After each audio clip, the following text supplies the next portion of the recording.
name is Alise, and like any good scientist trying stand-up for the first time, I am performing the show over multiple nights to test whether my jokes are actually funny.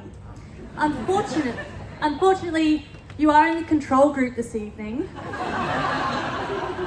so you won't be hearing any jokes from me. Now, I'm actually more of a mathematician, and I know what you're thinking. Of course I'm a mathematician. Look at me. I look like every other mathematician you could possibly think of. I look just like this old white guy. And this old white guy. And they're all old white guys. So I'm going to start by busting a few myths about mathematicians. Myth 1, you have to be an old white guy to be a mathematician.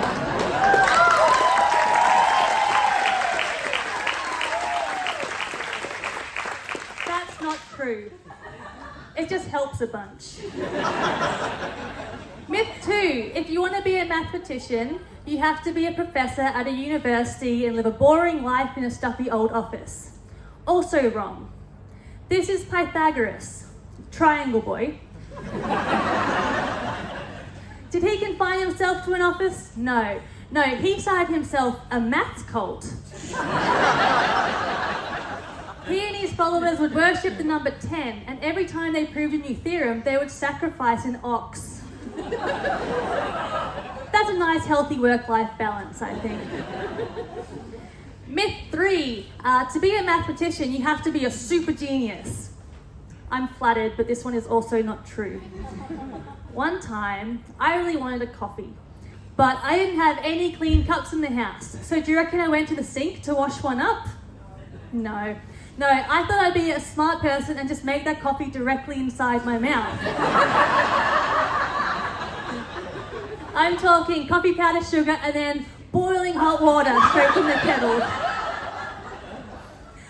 If I'm a genius, and the bar is pretty low. A lot of people, there's a lot of myths about maths. A lot of people think that it's all about solving those weird-ass textbook problems that you remember from high school. But maths isn't about working out the total cost of 15 apples plus like 600 bananas. Not in this bloody economy. No, maths is so much more than that. It's not that narrow, it is broad.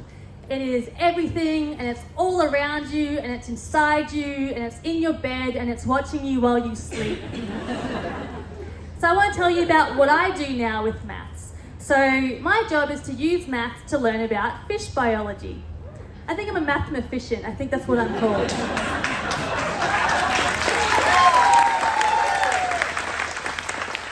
So this is one of the fish I study. This is Alfred. Everybody say hi to Alfred. Hi, Alfred. So my job is to stalk Alfred. I want to find out everything I possibly can about him. I want to find out where he's going, what he's doing, who he's hanging out with. And I'm really good at this kind of thing, and it's really nice to be doing it without people filing restraining orders against me. So I've tried a few different techniques to learn what I can about Alfred and his friends. I tried following them from this tiny submarine.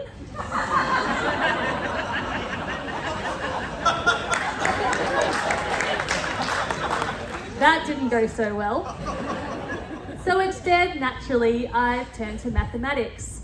So there's a lot of interesting information we can gather on Alfred and his friends. Length and age data tell us about how quickly fish can grow. Although we do have to be careful about where we get our length data from, because there can be biases. Like, I'm always getting unsolicited fish pics from guys.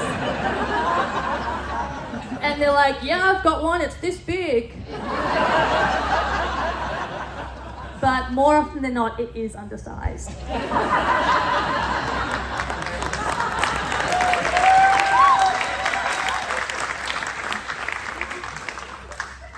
I also mentioned age data. It's pretty cool how they figure out the age of a fish. You just take the current year and then subtract this number.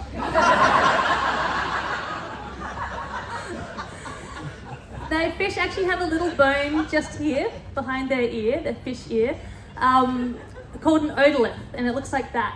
And every year an otolith grows a new little ring, 1 ring per year of age. And fun fact, if it looks like there are more than 25 rings, that fish probably won't get his ID checked at the local bottle-o. There's lots of good data that we can collect on fish. We can also learn about how they mature, their habitat preference, and how they like to bang their wives to make new babies. So we collect all of this data and combine it with mathematics to learn some more interesting things about these fish populations. So we can learn about how vulnerable they are to being caught, how resilient their populations are, and what years were the best years for baby making.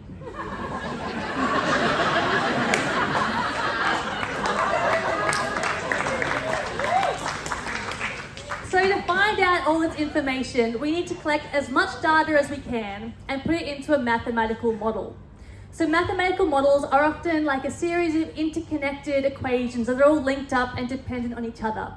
A bit like these thumbtack and string conspiracy theory flowcharts that prove that the world is run by shape-shifting reptiles, which is obviously not true, except for Zuckerberg. He's not even trying to hide the fact that he's a straight-up lizard. And so these models need to figure out what numbers to plug into these equations to find the optimal point. And that's a big word, so let's break that down. So picture yourself a parabola. Now find its optimal point. That's the there. Now picture doing that in 3 dimensions. Now picture doing that in like 50 dimensions. So it's a bit tricky. And unfortunately, these models can be really fucking passive aggressive. Like if you give it the wrong starting value, or if it thinks the vibe is a little bit off, the whole thing just implodes and spits out errors. In my honours year, I set up a model a little bit wrong, and it placed a curse on my entire family for the next 8 generations.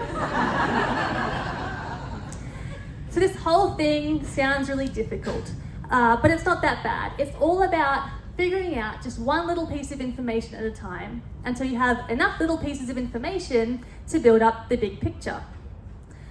And that's really all maths is. You don't have to be a super genius, and you don't have to know everything at the very start. You can be a bozo like me, making coffee inside your mouth all day long, as long as you're persistent and curious. All right, now, thanks everybody. That's my set. I'm gonna get everyone just to shut their eyes. Close your eyes. Yep. Shut them. Shut your eyes. Yep. Take a big deep breath. I'm going to get you to forget the last 10 minutes. I'm going to do the set again, but this time I'll include the jokes.